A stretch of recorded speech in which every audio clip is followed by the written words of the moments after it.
saya Daventia Reva Izati Handoko dari kelas 11 MIPA 3. Di sini saya akan menjelaskan tentang sistem endokrin, cara kerja hormon insulin dalam menstabilkan gula. Apa itu hormon insulin? Hormon insulin adalah hormon alami yang diproduksi oleh pankreas.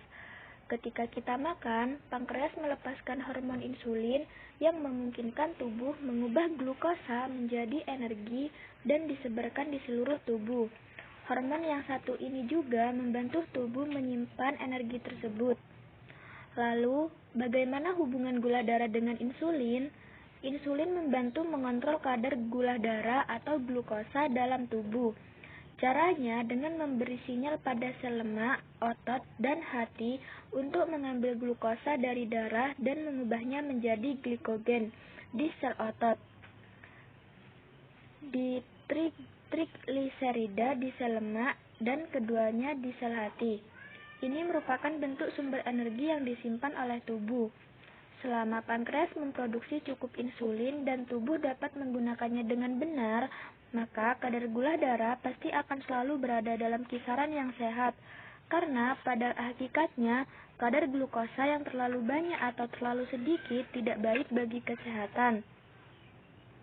Penumpukan glukosa dalam darah dapat menyebabkan komplikasi, seperti kerusakan ginjal dan saraf, serta masalah pada mata.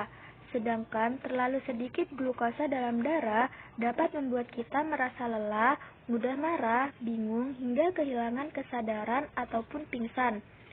Dan bila insulin dalam darah tidak cukup, sel-sel tubuh akan mulai kelaparan. Insulin yang tidak cukup berarti glukosa tidak dapat dipecah dan artinya sel tidak dapat menggunakannya. Akibatnya, lemak mulai dipecah untuk membuat energi. Proses tersebut kemudian mengakibatkan penumpukan bahan kimia yang disebut keton. Lalu bagaimana cara kerja hormon insulin? Cara kerja hormon insulin akan terjadi saat adanya peningkatan glukosa dengan memberi sinyal kepada organ pankreas untuk memproduksi hormon insulin. Setelah hormon insulin dihasilkan, maka selanjutnya hormon insulin akan memberi sinyal kepada sel-sel di seluruh tubuh untuk mengambil glukosa di dalam aliran darah. Setelah adanya proses tersebut, ketika glukosa sudah mulai diserap masuk ke dalam sel-sel darah, maka kadar glukosa tubuh menjadi menurun dan normal kembali. Glukosa yang diserap oleh sel-sel tubuh digunakan sebagai energi, sedangkan sel-sel yang ada di organ hati hanya akan menyimpannya dalam bentuk glikogen yang bisa diubah kembali saat tubuh memerlukan glukosa. Sekian, terima kasih. Kurang lebihnya mohon maaf. Wassalamualaikum warahmatullahi wabarakatuh.